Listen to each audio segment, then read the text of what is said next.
Ladies and gentlemen, hello and welcome back to the Be Unbound podcast. I am your host, David Rethemeyer. I am joined, as always, by my co-host, Abraham Chen.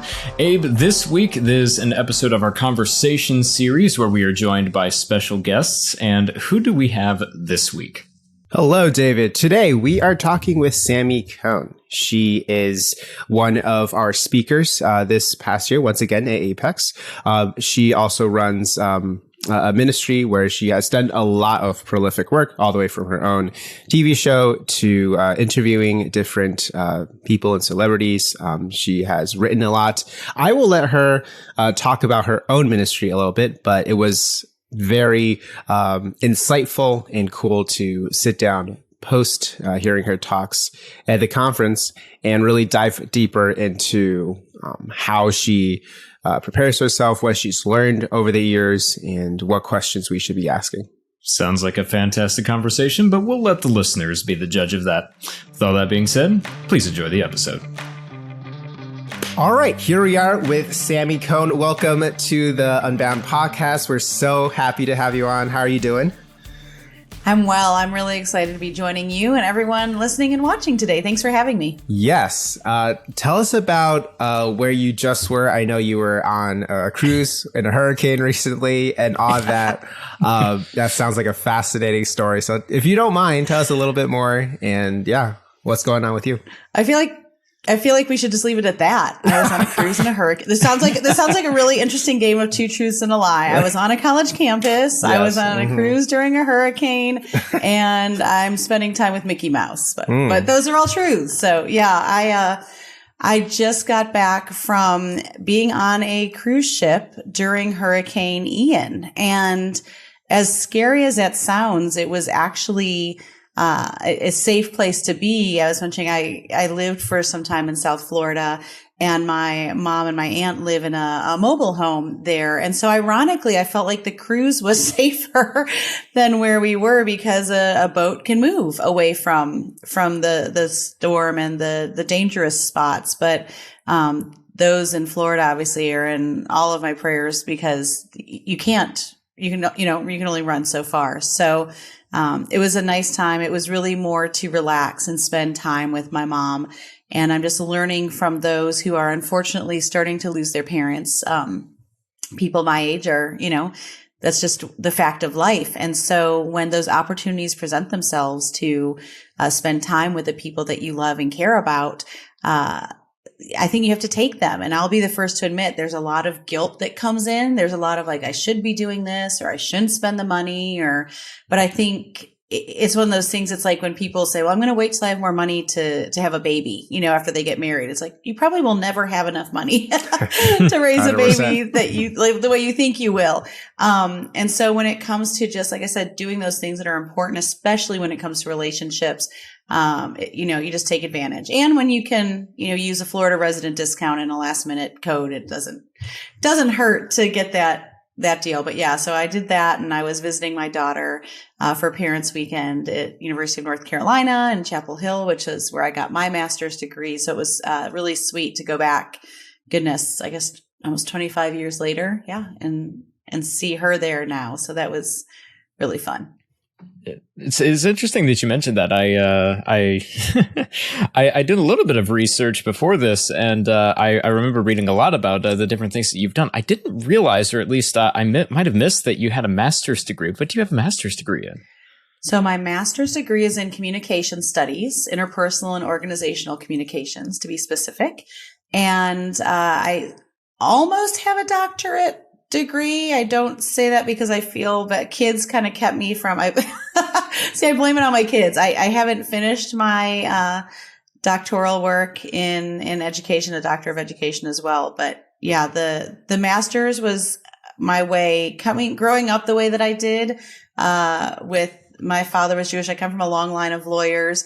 And so believe it or not, I always felt like the black sheep in the family because I didn't go to law school, but it was kind of expected that I would go on and get a graduate degree. So I said, if I have to do that, I'm going where Michael Jordan went. And so I went to Chapel Hill, and the scholarship helped. They have a great communications program. But honestly, that was my way of not doing law, not doing business. But I think every field you have to be an expert in communication, right? That just helps. So I thought that would apply. And luckily now I'm in a field of communication where I'm broadcasting and writing and creating content online. So it worked out okay. But yeah, it's always good to be a perpetual learner, whether it's in the classroom or out of it.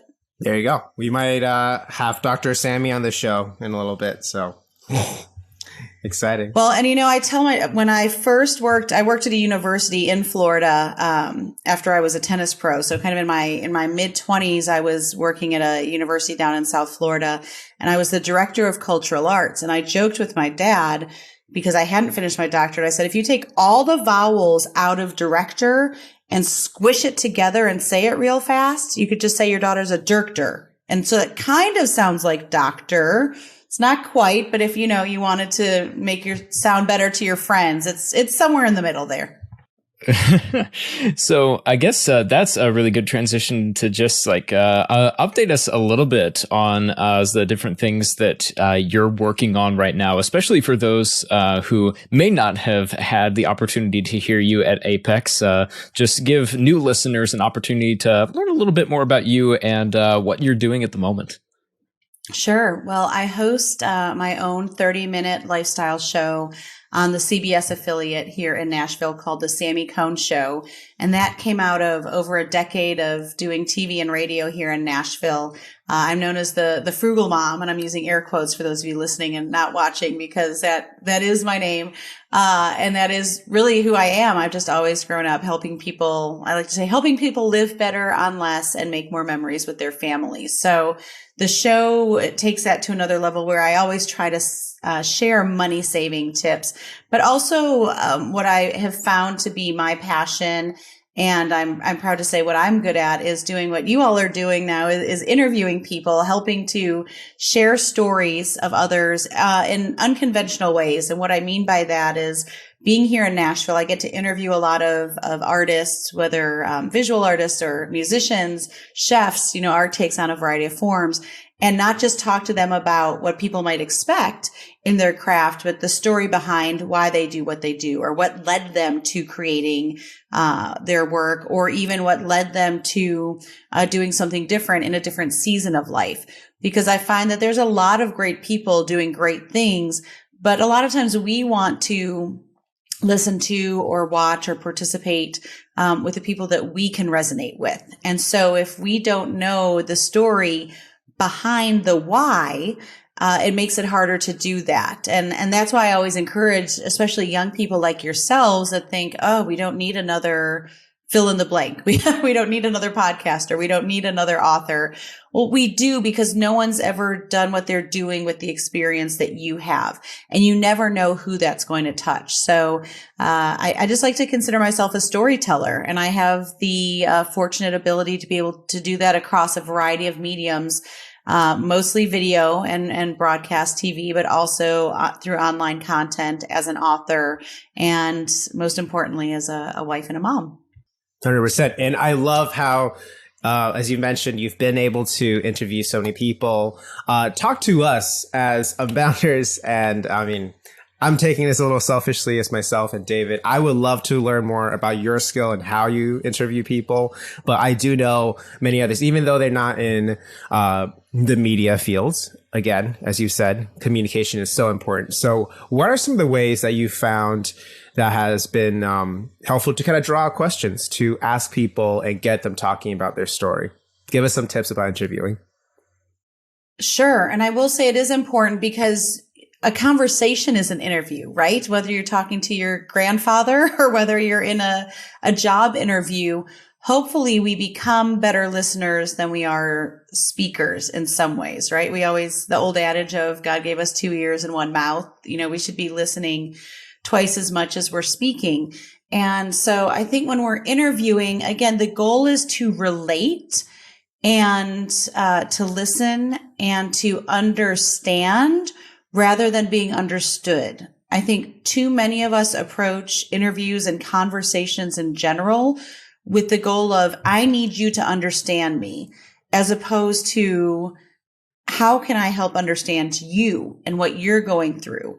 And I would suggest don't try to look to bring someone onto your team, right? It's not an interview to whether it's, and I'm speaking metaphorically, right? I'm not speaking just as a job team, but it's not like, how can I convince you to believe what I believe? That's not a good interview. A good interview is exactly what you're just saying, Abe, is to be a little selfish and say, gosh, this is something I don't understand. This is something I've never had experience with. You're someone who I've never gotten to travel to this place where you were born, or I've never gotten to sit down with someone that's the nationality that you are, or that's had the work experience. So help me to understand you. And when you start an interview or a conversation with the goal of relationship and relating, then regardless of whether or not you agree with that person, or regardless of whether or not you've ever been to that place or done that thing, there's a human tie that happens. And I think it does become spiritual, because then we realize, oh, we are all created in God's image. We are just people. And so we can get beyond the surface. And so I like to start with finding one thing. There was, if I can kind of go on a side story here. I had a pastor in Florida, actually, whose wife was she still is an amazing mentor to me. And she seemed on the surface to get along with everyone. And as someone that came to Christ in their 20s, and as I mentioned, was a lawyer's daughter, justice is really big to me, even though I'm talking about a lot of ways I've tempered my personality, ways I've learned to soften myself. I am very big on fairness, justice, if it's here, if you do this, then I do this, et cetera, et cetera. And there was a point in my, I would say probably late 20s, maybe early 30s, where her kindness actually bothered me. And what I mean by that is that she was very close with me, but she was also very close with people that I did not get along with. And it really bothered me because I couldn't figure out how she could love me as much as I genuinely believe she loved me, but she also loved these other people as much. And they had wronged me. They had wronged a friend of mine. I didn't really like their personality. Like, there was just a lot. I'm being very, very candid right now, right?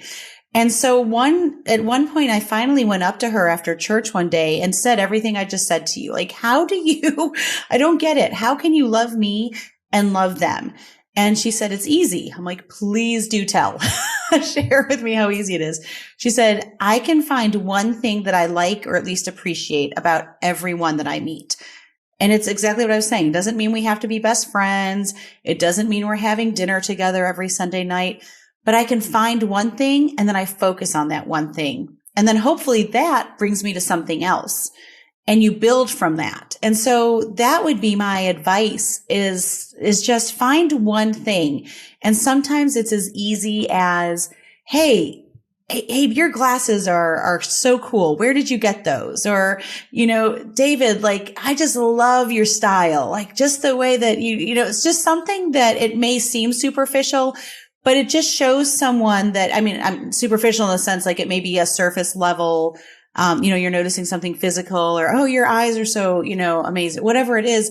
But it sets the tone off and it lets someone know that you're noticing them. And isn't that what we all want? We just want to be noticed and appreciated.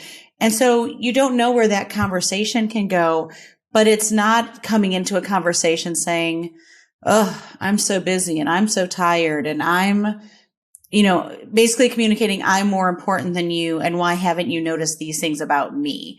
So I think we can all set the tone, both not only in our nonverbals and our posture with how we, approach a conversation or an interview, but also by doing what David, you did and say, hey, I didn't know that you got a master's degree.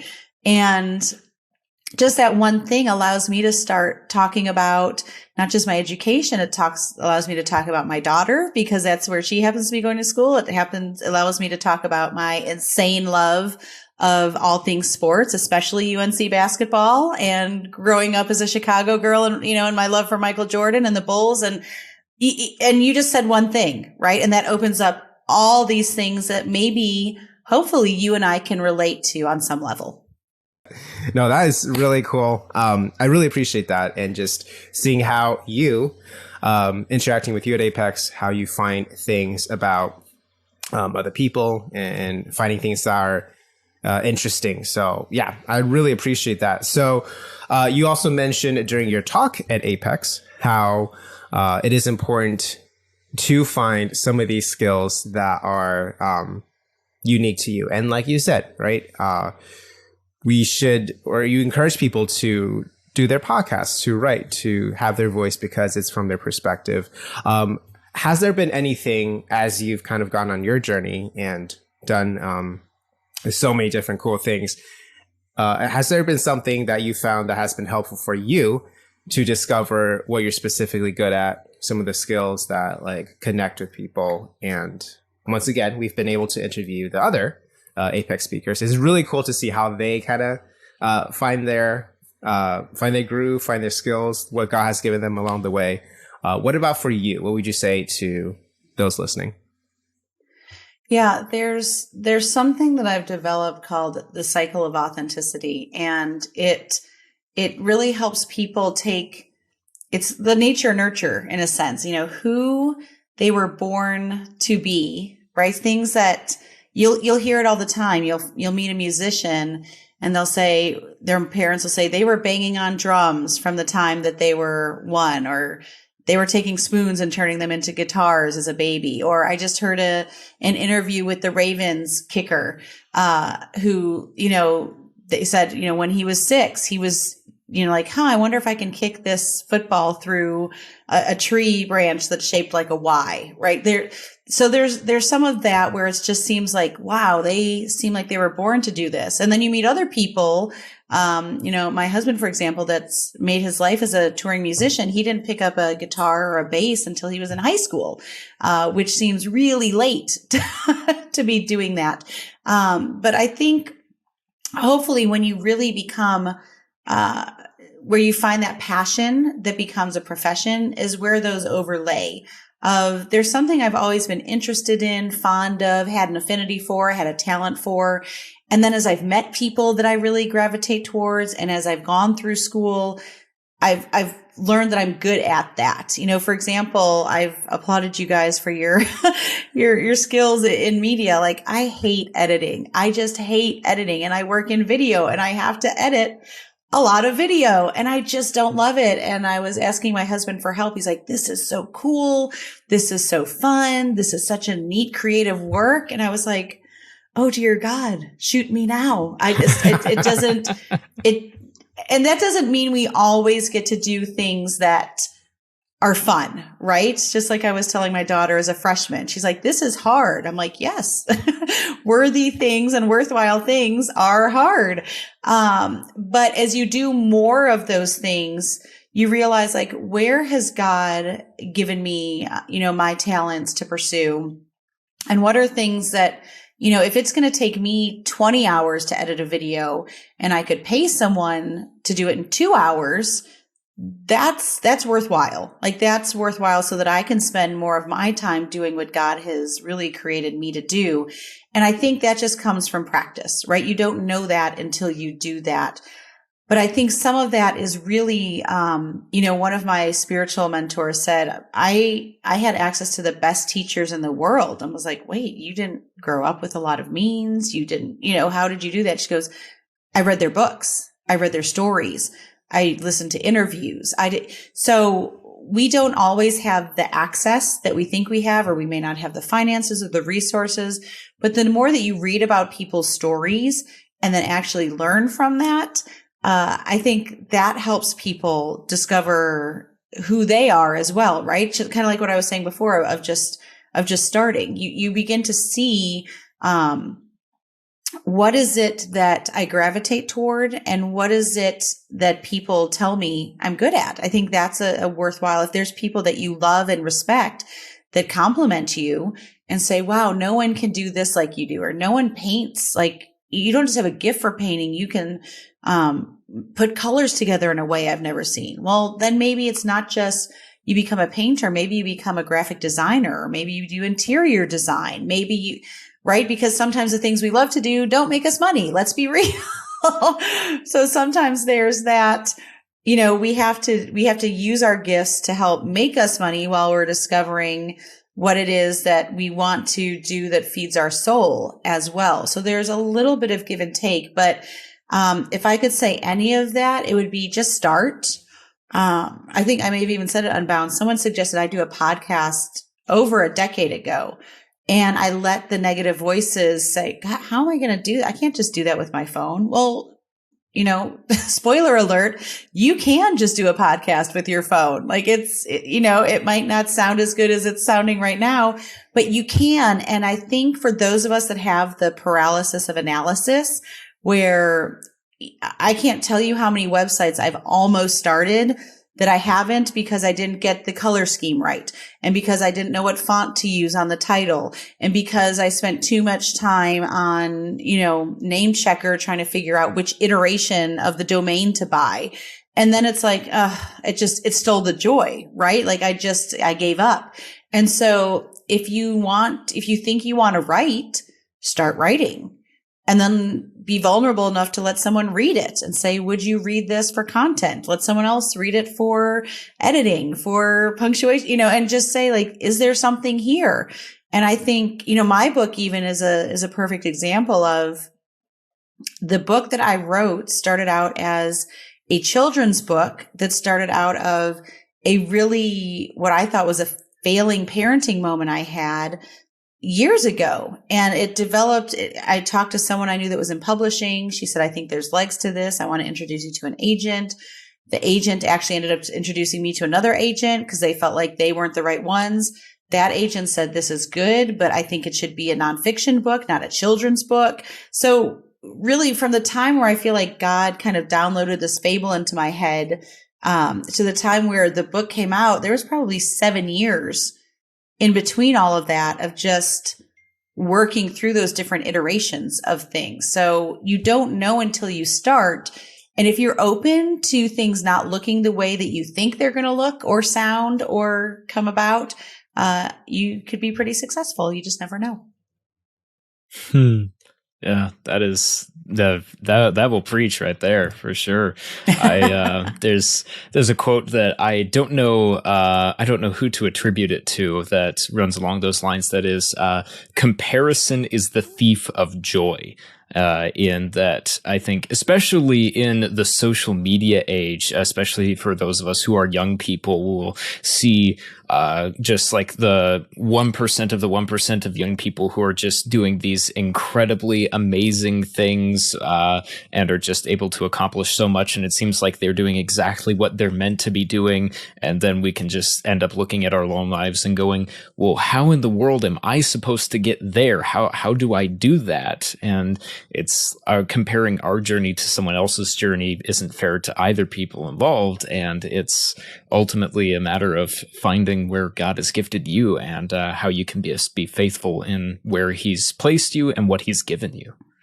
Yeah, you said that so well. Comparison is a thief. And it's weird. Social media can be great and it can be so toxic. And I mean, I don't know about you. I try to be very real on any social media I am, but I'm still also going to not put like awful photos of myself. And I'm not going to, there's just certain things I do try to cry a lot because I think that sometimes we just have to, I don't think it's fair if I only show the good and not the bad. At the same time, it's not running a 24/7 camera of my life. I don't think anyone wants that. But there has to be that balance. Unfortunately, a lot of people, especially those that have millions of followers, aren't showing even a portion of the hard. And it's interesting. My daughter, as I mentioned, is a first-year student. And she's taking a course ironically called College Thriving.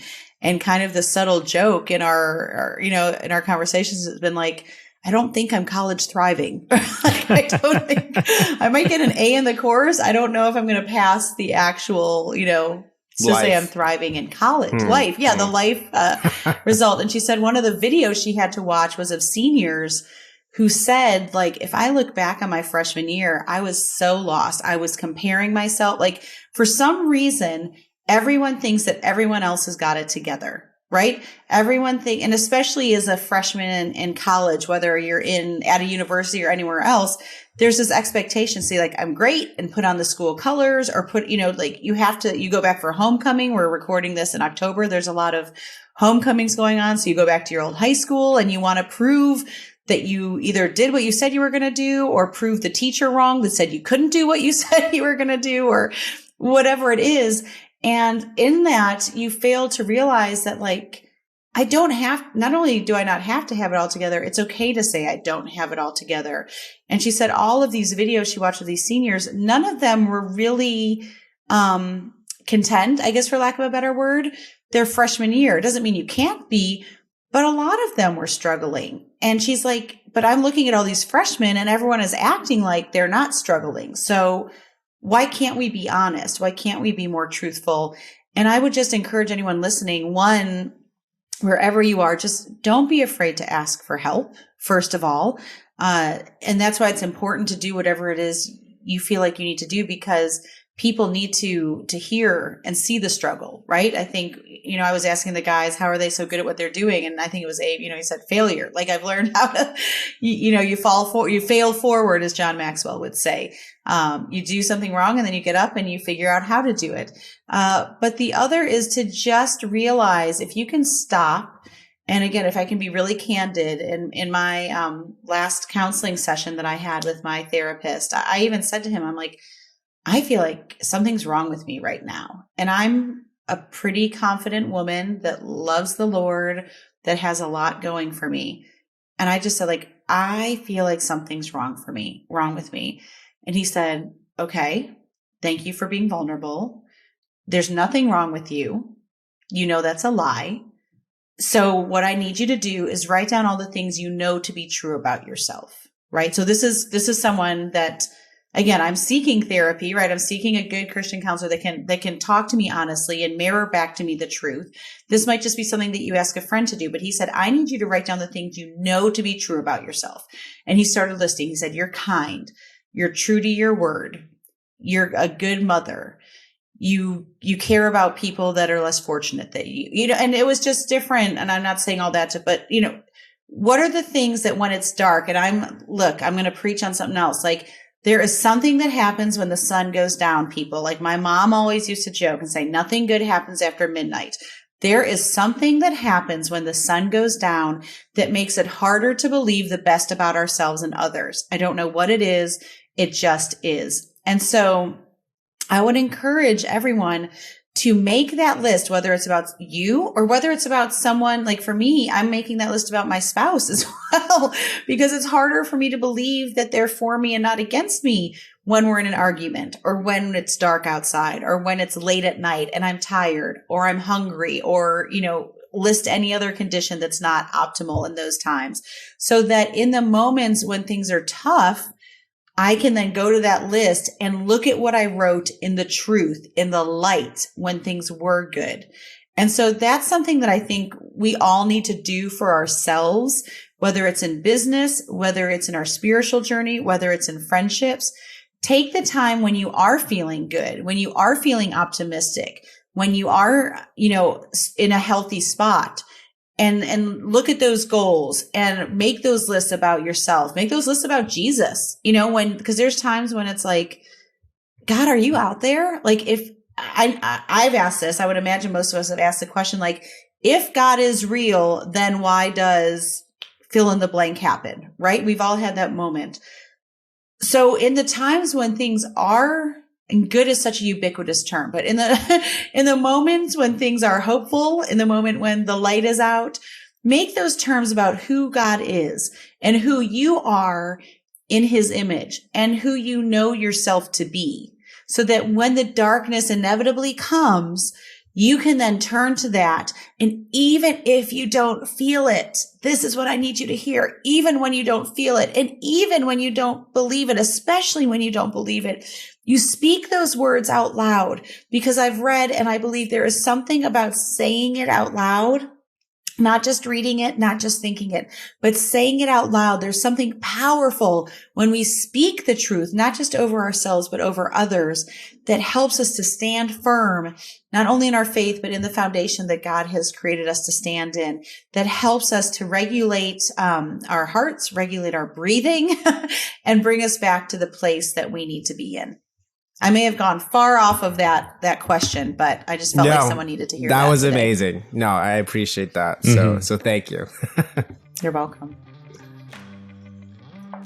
Hey everyone, David here with a brief break in the conversation to want to let you guys know about a really cool program that Unbound has now called Cohorts. If you haven't heard about it before, Cohorts is a month-to-month program that Unbound runs where we dive deep into some topics and some books, and you just generally give you some resources to help you to think deeper about the world around you and get you interested in some topics. So actually for the November cohort, we're going to be looking at the soundtrack spoke by John Acuff. So if you would like to learn more about Cohorts, what the all is included in the subscription and what all you can gain from it, make sure to check it out at beunbound.us/cohorts.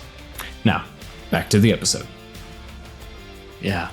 I think one other question that I think you touched on a little bit in what you were saying there, and it's actually something that for those of you who are going through or have gone through Unbound's Navigate class that we talk about a lot is you, especially, this is also something you talked about in your Apex session, you encourage people to set specific goals, to try to achieve great things, but not to hold tightly to the end result of setting those goals. And so that's something that we talk about in Navigate, which is don't pick a destination, pick a direction to go in.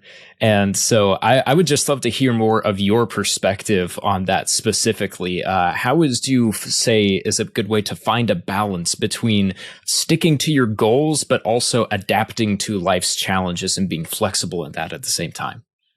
Yeah, that's such a good question, David. And it's, I wish I had here is the ultimate answer, right? But I think the easy way to start is to take the goal and then break it down into bite-sized pieces. I think, I can't remember who said it, but what's the best way to eat an elephant? One bite at a time, right? You can't tackle these things without having miniature goals, not only just so that they become attainable, but also so that you can measure them, because a goal that doesn't have an actionable measurement is going to be really hard to achieve.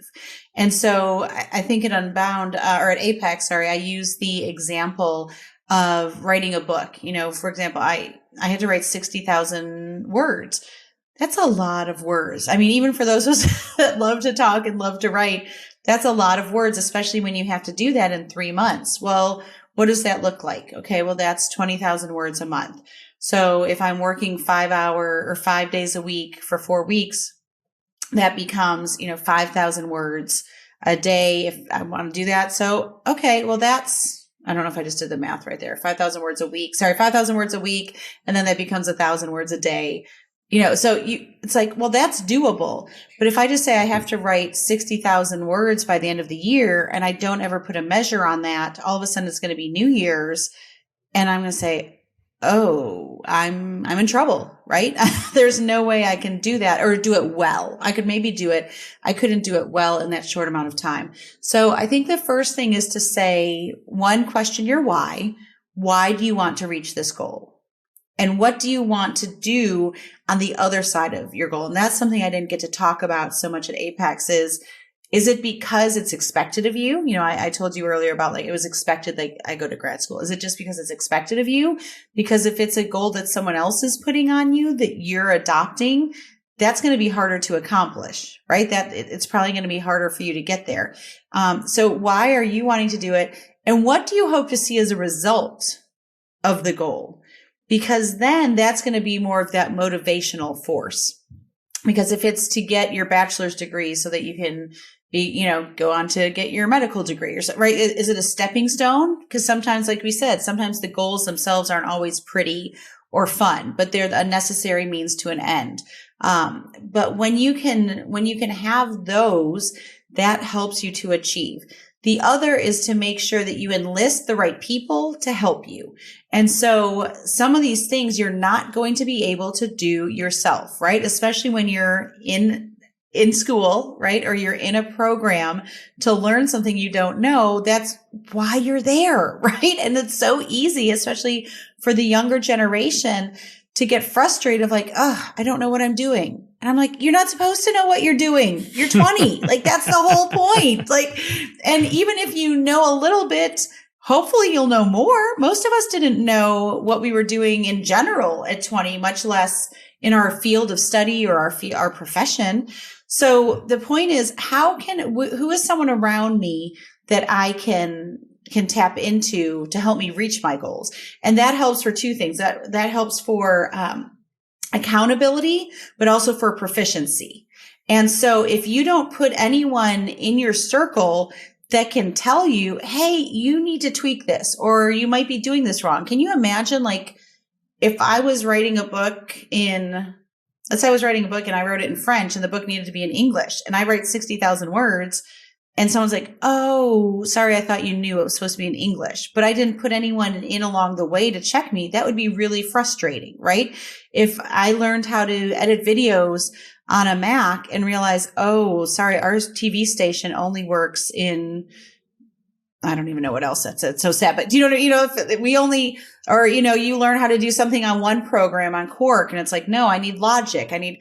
So when you have people along the way, it gives you accountability both to make sure that you're doing things the right way, but also to help with your proficiency and your skill level and your skill set. So I think those are a couple ways to make sure that you're going about it the right way and making sure that you're on the right path.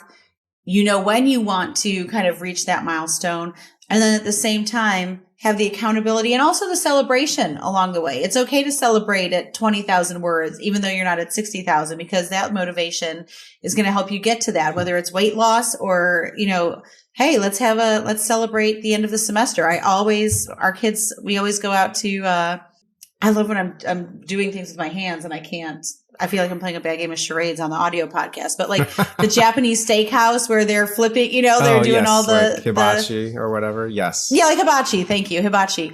That's become our little thing at the end of every semester. Mm-hmm. And it's funny that even into their teens and into college, they're like, oh, are we going to hibachi? After finals? I'm like, sure, let's go to hibachi. We don't know how the finals did, right? But you got through finals. It's not like if you get all A's, we're going to hibachi. It's like, no, you did what you set out to do. The result is now out of your hands, but we still need to celebrate. And I think sometimes we're afraid to celebrate the small wins, or at least the small accomplishments. And I would venture to say if we don't do that, then we, are robbing ourselves from propelling us to even greater things. That is such a good point. Learning to celebrate, that kind of hit a chord for me. I know that's something I need to work on. I do fall into the whole perfectionistic, like, oh, this has to be good. And if you're not there yet, you just kind of get depressed. I don't know about you, Sami, but I do know that me and a lot of the other media people, we face this, and it's just something to learn. And I appreciate you bringing that up. Yeah. Yeah. And let me add one thing thank you for admitting that, Abe. I too, I'm a perfectionist. I'm very type A. I have been told I may have some control issues, so we're just working on that. That's a separate thing. But it's interesting. My crew, my director, my producer on the show, will inevitably ask, because I told you all, I'm known as the one take wonder. I pretty much do things live, even if I'm doing live to tape. I really do pride myself on being able to do one and done. And for most of what I do, I don't get to go back and edit. But usually like this, I would imagine this show, for the intro and outro of my TV show, that's just me. So technically I could edit that if I wanted to. And they used to say, hey, how does that feel? Do you want to do it again? And it never feels, I shouldn't say never, rarely does it feel great. Like usually I'm going to be able to tell you, oh, I chewed that word, or I paused here too long, or I felt like my hands were, going all over the place and I couldn't control them. And finally, one of the higher ups in the station was there one day and he said, Sami, no one is going to notice 97% of the things that you notice that you think are wrong. They're hearing the overall message. They're seeing your smile. They're tuning in because they like how they feel after listening to you or after watching you. They're not going to notice that you pronounce tomato. It's just not a thing. So by you hyper focusing on those things and wanting to redo it, it's actually going to take away from the natural ease that you had when you did it in the first place. And it's actually, I always say I don't have a hair, someone that does my hair or my makeup on the show. I'm kind of the every woman. And they're like, they say, if you're trying to really relate to your audience member, why are you trying to achieve perfection when that's not who you are? And that's not who you want to tell them that that's who they need to be. So sometimes it takes those people just, helping you practice what you preach and realizing that people aren't doing what we do half the time because they don't want to or they don't know how, and they appreciate us doing it, right? So we have to lean into that. 100%. So on that, as we wrap up this episode, so many good thoughts. I wanted to very much turn it to you and ask you, as you watch your own journey and you watch other young people, whether your own kids or like Unbounders, other people, what's the question that you wish us kids will be asking more? What's a question that you're like, this is what they should be thinking about that maybe we just don't think about as much? What would you say? My first response to that I wish people would ask the question more, how can I help you?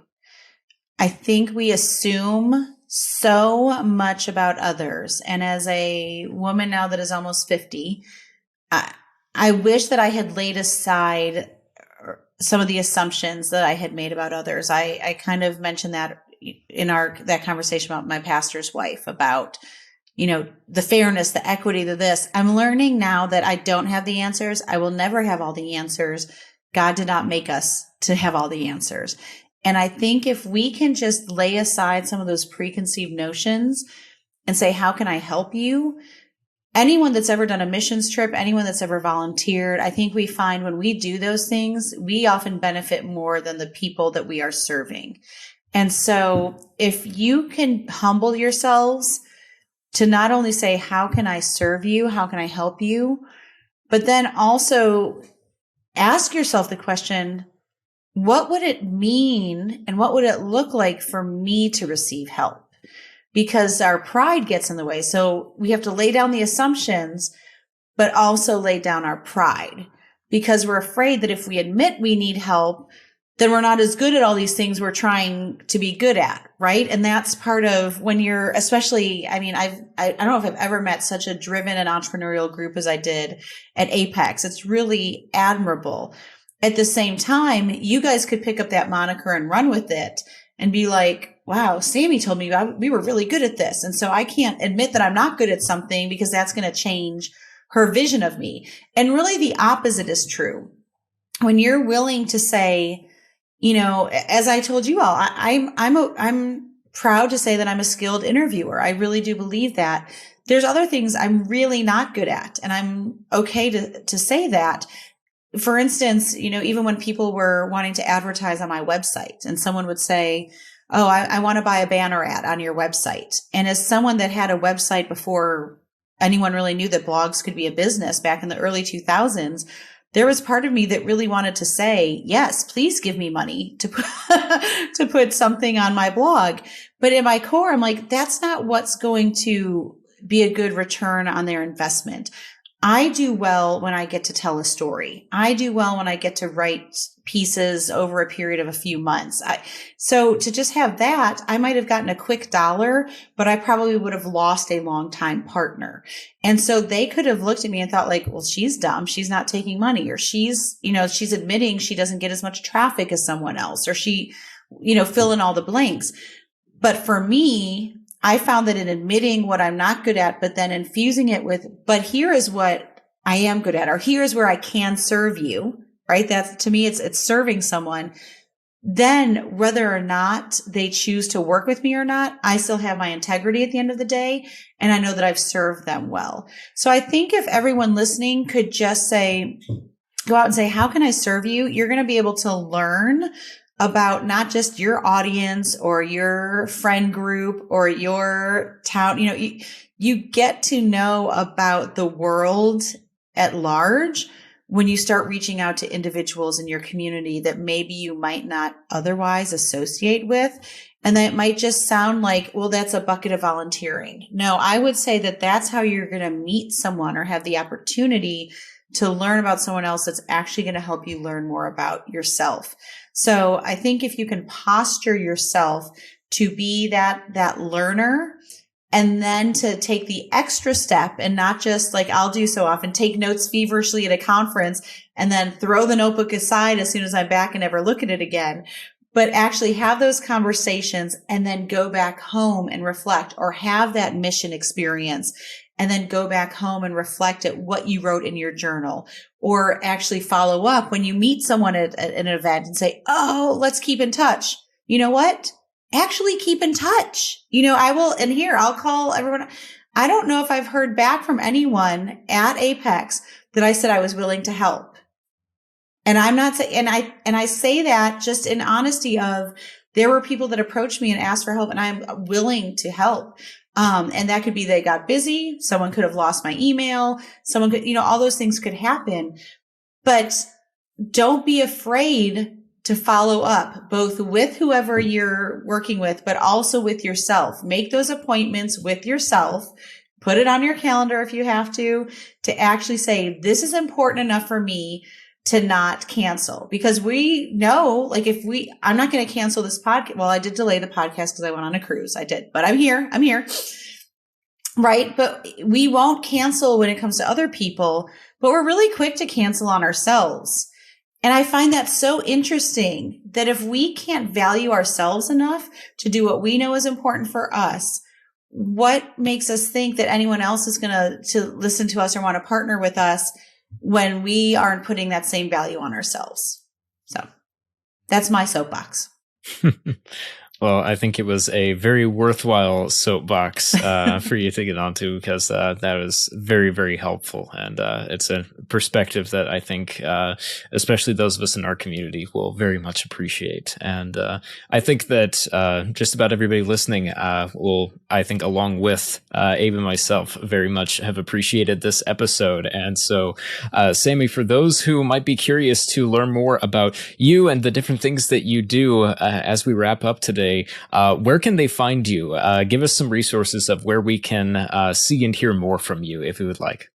You're so kind. My home base is samicone.com. That's SAMICONE.com.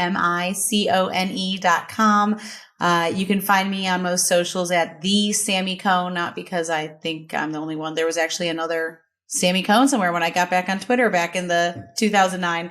But the Sami Cone on socials, the Sami Cone show you can watch from anywhere online. You can go to, again, thesamiconeshow.com, or just my website. And my book is called Raising Uncommon Kids. And I know even if you are still a kid yourself, I say it's a 12-step book for helping to raise more compassionate human beings. And it's based on 12 characteristics I took out of Colossians 3. And so it's a really, there is that parenting bend to it, but I think it's a good mirror for us all to look in about how we should clothe ourselves, if you all remember that section of Colossians 3. So that's just a little piece of me out there. And thank you so much for asking. Yeah, well, and thank you so much for coming on and sharing some of your time with us. We really appreciate it. Absolutely. It's been a joy. Thank you all. And with it, guys, I do hope you are asking these questions that Sami just talked about. Being able to look at ourselves and see what God is doing in our own lives. I highly recommend that you go check out Sami, more of her information, her daily dash, and her books, all these different things at samicone.com. That is samicone, CONE.com. We will find a lot more information there. Please do check her out. So thank you all so much for tuning in with us this week. Next week coming up, we are going to be having an episode of our talk series where I get to sit down with some of the members of our staff. And next week, we're going to be having a really interesting conversation about quiet quitting and some of our takes on that. So if you would like to listen into that episode, make sure to come right back here next week and join us for that conversation as well. So thank you all once again for listening in. As always, be unbound.